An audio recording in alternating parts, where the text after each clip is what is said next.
SSC পরীক্ষায় এবারও থাকছে সাইলেন্ট এক্সপেল।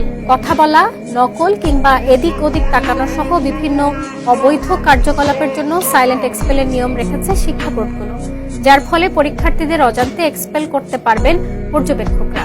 সম্প্রতি প্রকাশিত এসএসসি পরীক্ষা পরিচালনা সংক্রান্ত নীতিমালায় কোনো অপরাধের শাস্তি কি হবে সেসব বিষয় স্পষ্ট করা হয়েছে। বিস্তারিত জানাচ্ছেন তৌফিকুল ইসলাম আশিক। শিক্ষা বোর্ডগুলো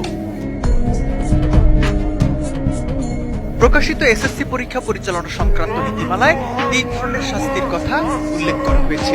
বিভিন্ন ধরনের অবৈধ কার্যকলাপের শাস্তি স্বরূপ ওই পরীক্ষার বছর, পরবর্তী 1 বছর, এমনকি পরবর্তী 2 বছর পর্যন্ত পরীক্ষা দেওয়ার স্পষ্ট করা হয়েছে, যার মধ্যে রয়েছে পরীক্ষা কক্ষে এদিক ওদিক তাকানো, একে অপরের সঙ্গে কথা বলা বা কথা বলার চেষ্টা করা।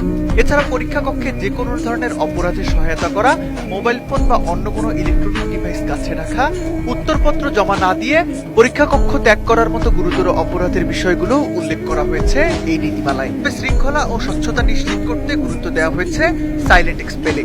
এক্ষেত্রে পরীক্ষার হলে কোনো শিক্ষার্থী নিয়ম ভঙ্গ করলে বা অবৈধ কাজ করলে তাকে তাৎক্ষণিকভাবে হাতে নাতে তোলা হবে না।